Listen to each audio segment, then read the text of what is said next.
नमस्कार साथियों, मैं मनोज स्वराजी स्वागत करता हूं आपका मिनी संसद के मंच पर एक नए विषय के साथ। भू माफियाओं का दान में मिली हुई संपत्ति जो कि मंदिर और अन्य जगह हैं उन पर कब्जा। घटना है वृंदावन की। वृंदावन के ज्ञान गूंदड़ी में एक जगह है जहां पर भू माफियाओं ने 150 साल पुरानी संपत्ति को जबरन हत्या लिया है। वहां पर जो भी वस्तुएं थी उनकी चोरी हो गई है और बहुत सारी घटनाक्रम के बारे में समझते हैं। हमारे साथ उस भूमि के जो स्वामी हैं भोला पंडित जी, वो हमारे साथ हैं, वृंदावन से आए हैं। तो हम उनसे बात करते हैं और समझते हैं आखिर समस्या क्या है, माजरा क्या है, किस तरीके से सत्ता का दुरुपयोग कर कर कुछ भू माफिया ज़मीनें कब्जा लेते हैं और एक आम आदमी को, एक समाज सेवी को या एक निरीह व्यक्ति को जिसके अंदर क्षमता नहीं है, शक्ति नहीं है इनसे लड़ने की, उसको कितनी सारी कठिनाइयों का सामना करना पड़ता है। सर बताइए क्या है पूरा वाकया, क्या हुआ है आपके? वाकया ये है कि ये संपत्ति 150 वर्ष पूर्व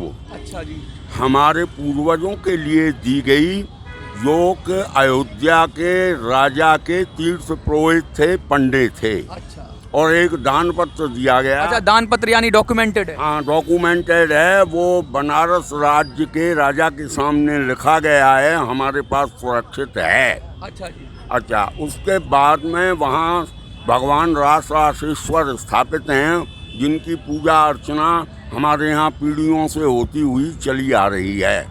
कभी भी किसी ने वहाँ किसी प्रकार का हस्तक्षेप नहीं किया। वहाँ किराएदार हैं जो कि बहुत गरीब स्तर के लोग हैं, वो पीढ़ियों से, उन किराएदारों की पीढ़ियां हमारे यहाँ गुजर गई हैं, तो वो वहाँ रह रहे हैं, कर रहे हैं। मैं कोरोना काल में कलकत्ते अपनी पत्नी के साथ चला गया। ये संपत्ति मेरी पत्नी को मिली हुई है उनके माता पिताओं के द्वारा, जबकि उनके ग्रैंडफादर को ये दाननामा लिख करके दिया गया। और उस संपत्ति को मेरी पत्नी के पिता माता ने अपनी वसीयत और वो सब करके रजिस्टर्ड करके दे दी।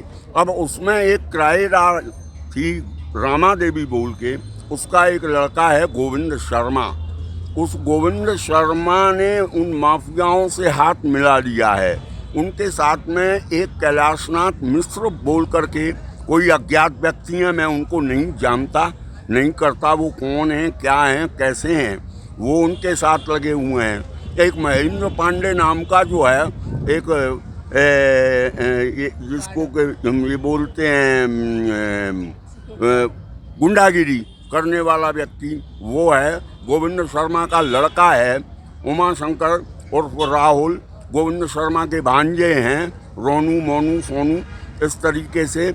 और इसमें यही है कि पुलिस ने खड़े होकर के, तो आपका आरोप है पुलिस और प्रशासन इसमें मिला हुआ है? बिल्कुल, वहाँ के जो राजनीतिज्ञ हैं उनका सपोर्ट है और पुलिस प्रशासन। आपने कानूनी कार्रवाई की? मैंने इतने ईमेल भेजे, इतनी मैंने लिखा पढ़ियाँ की हैं, इतने मैंने कागज़ किए हैं, मैंने होम मंत्रालय के लिए भी वो सब बना करके भेजा हुआ है, किया हुआ है। उन गुंडों ने वहाँ आतंक मचा रखा है। मेरा लाखों रुपए का सामान मेरे घर के अंदर में भरा हुआ था, उसको भी उन्होंने खुर्द-बुर्द कर दिया है। अभी तक मैं वहाँ पहुँच नहीं पाया हूँ। जाने पर मुझे ये ज्ञात होगा कि कितना सामान वहाँ से गया। सोना भी था, चांदी भी थी और भी ठाकुर जी के वस्त्र, आभूषण। मंदिर में मूर्तियों को तोड़ दिया गया है। ये तो बहुत ही दुखद है। हाँ, मंदिर में जो मूर्तियाँ स्थापित हमने की थी, उन मूर्तियों को तोड़ दिया है। उनके सबके फ़ोटो वगैरह सब कुछ मेरे पास में मौजूद हैं। और मैं इतना दुखी हूँ कि मैं अपनी भावनाओं को व्यक्त नहीं कर सकता। हमारे जो किराएदार हैं उनकी 3-3 पीढ़ियाँ, पन्नालाल हैं, भंवर सिंह हैं, उसके अलावा बुद्धिराम हैं, उसके अलावा गुरदास है, हरिदास है, ये सब लोग, हम केला देवी हैं, ये पीढ़ियों से हमारे यहाँ निवास कर रहे हैं।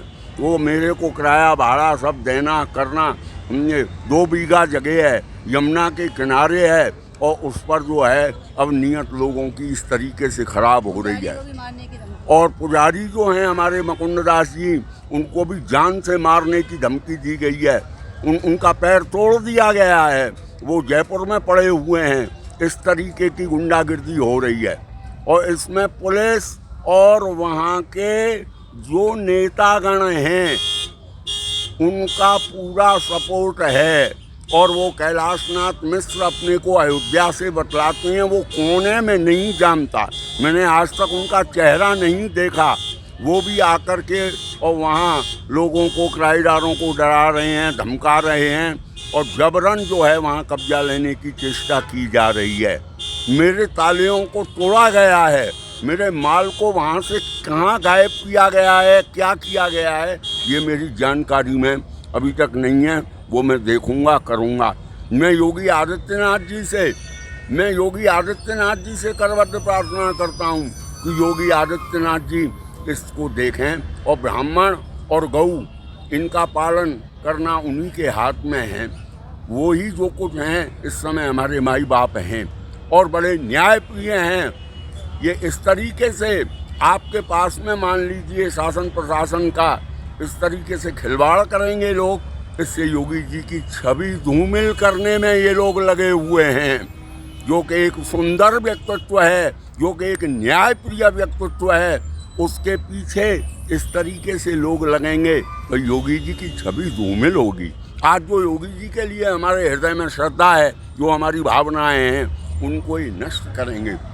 मैंने योगी जी को भी पत्र भेजा है, मैंने योगी जी से भी मेरा कहना है और योगी जी के लिए भी मैं कुछ कहना चाहता हूँ। मैंने अपने हृदय की भावना योगी जी के लिए जो लिखी हैं वो भी मैं इस आपके माध्यम से, आपके इंटरव्यू के माध्यम से व्यक्त करना चाहता हूँ।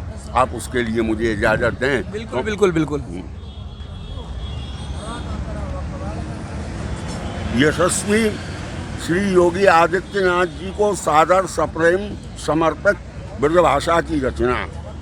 तो नाम ही आदित्य रूप स्वरूप में समाये गयो, नाम ही आदित्य रूप स्वरूप में समाये गयो और मानी अवमानन के मान आप मारे हैं। मानी अवमानन के मान आप मारे हैं, दीन बन आए तिन्हें हृदय सो लगाए नाथ। आदित्य नाथ कि दीन बन आए तिन्हें हृदय सो लगाए नाथ। और आडंबरधारी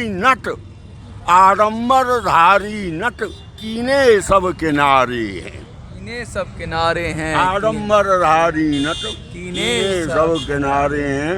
आगम जनता कल्याण हेतु मानव तन धारो आप। जनता कल्याण हेतु मानव तन धारो आप। और शासन सेवा संकल्प लेके मन में संवारे हैं। सेवा संकल्प लेके मन में संवारे हैं। शासन प्रशासन को अद्भुत ये ज्ञान राखें। शासन प्रशासन को अद्भुत ये ज्ञान राखें। और योगी आदित्यनाथ जन जन के प्यारे हैं। योगी आदित्यनाथ जन जन के प्यारे हैं। ये मेरी पीड़ा है। इन बहुत सुंदर भाषा में आपने लिखा है, बहुत प्यारी भाषा है, रीजनल भाषा है, क्षेत्रीय भाषा है, लेकिन गहरी बात कही है आपने।